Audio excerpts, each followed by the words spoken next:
सिंधु घाटी सभ्यता का जल प्रबंधन जो आज भी हमें प्रेरित करता है। हजारों साल पहले एक सभ्यता सिंधु नदी के किनारे विकसित हुई, जो अपने समय की सबसे उन्नत सभ्यताओं में से एक थी। सिंधु घाटी सभ्यता, जो लगभग 200-600 ईसा पूर्व की है, ने असाधारण जल प्रबंधन प्रणालियां विकसित की थीं, जो आज भी आधुनिक शहरों को प्रेरित करती हैं। लेकिन उन्होंने यह कैसे किया? उन्होंने कौन सी तकनीकें अपनाई? और उनकी ये खोजें 21वीं सदी की जल समस्याओं को हल करने में कैसे मदद कर सकती हैं? तैयार हो जाइए, क्योंकि आज हम सिंधु घाटी सभ्यता के अद्भुत जल प्रबंधन पर गहराई से नजर डालेंगे और देखेंगे कि यह हमें आज भी कैसे प्रेरित कर रहा है। दुनिया के पहले नियोजित शहर, the world's first planned cities. जब हम प्राचीन सभ्यताओं के बारे में सोचते हैं तो अक्सर हमें अव्यवस्थित गलियां और अनियमित निर्माण का ख्याल आता है, लेकिन सिंधु घाटी के शहर अलग थे।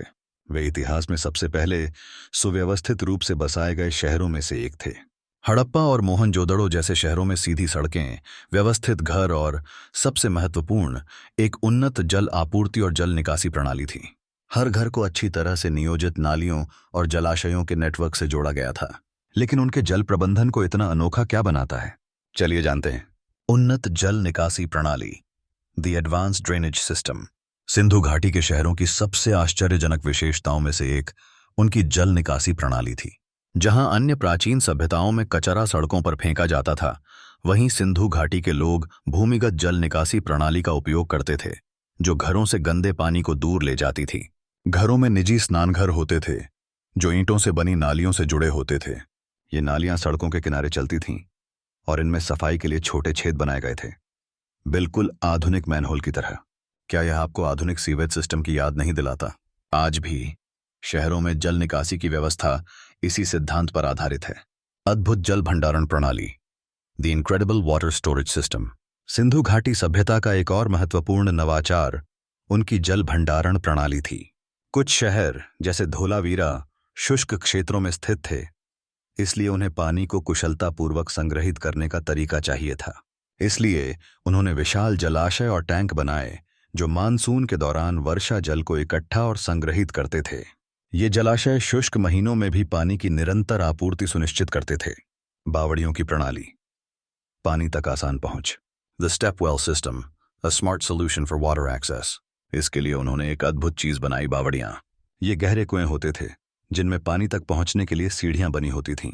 जैसे जैसे पानी का स्तर बदलता था, लोग आसानी से पानी प्राप्त कर सकते थे। यह तकनीक इतनी प्रभावी थी कि भारत में आज भी, खासकर राजस्थान और गुजरात में, बावड़ियों का उपयोग किया जाता है, जहां जल संरक्षण बेहद महत्वपूर्ण है। ग्रेट बाथ, सार्वजनिक जल प्रबंधन, the great bath, public water management. Sindhu घाटी के लोगों ने दुनिया के सबसे शुरुआती सार्वजनिक जल टैंकों में से एक का भी निर्माण किया, जिसे मोहनजोदड़ो का ग्रेट बाथ कहा जाता है। यह विशाल जलरोधी टैंक धार्मिक या सामाजिक उद्देश्यों के लिए उपयोग किया जाता था। इसे भरने और पानी निकालने के लिए एक उन्नत प्रणाली थी, जो जल इंजीनियरिंग के उनके गहरे ज्ञान को दर्शाती है। आधुनिक शहरों के लिए सीख, लेसन्स फॉर मॉडर्न सिटीज। सबक 8, स्थायी शहरी योजना। सिंधु घाटी के शहर इस तरह से डिजाइन किए गए थे कि जलभराव रोका जा सके और कचरे का प्रभावी ढंग से प्रबंधन किया जा सके। आज के शहर बाढ़ से बचने और स्वच्छता सुधारने के लिए इसी तरह के डिजाइन अपना सकते हैं। सबक 2, वर्षा जल संचयन। धोलावीरा की तरह वर्षा जल को इकट्ठा और संग्रहित करना एक स्मार्ट तरीका है, जिससे सूखे क्षेत्रों में जल की उपलब्धता सुनिश्चित की जा सकती है।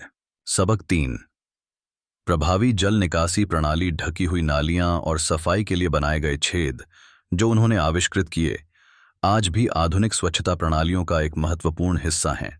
सबक 4, बावड़ियां और सतत जल उपयोग। आज भी पानी की कमी वाले क्षेत्रों में बावड़ियों जैसी संरचनाएं फिर से विकसित करने से मदद मिल सकती है। निष्कर्ष, भविष्य के समाधान के लिए अतीत की ओर देखना क्यों जरूरी है? सिंधु घाटी सभ्यता अपने समय से बहुत आगे थी। उनकी जल प्रबंधन तकनीकें न केवल प्रभावी थीं, बल्कि वे पर्यावरण के अनुकूल भी थीं। आज जब हम जल संकट और शहरी बाढ़ की समस्याओं का सामना कर रहे हैं, शायद यह सही समय है कि हम इतिहास से समाधान खोजें। आपका क्या विचार है? क्या हमें आधुनिक शहरों में और अधिक प्राचीन जल प्रबंधन तकनीकों को अपनाना चाहिए? नीचे कमेंट में हमें जरूर बताइए। और अगर आपको यह वीडियो पसंद आया हो तो इसे लाइक, शेयर और सब्सक्राइब करना न भूलें।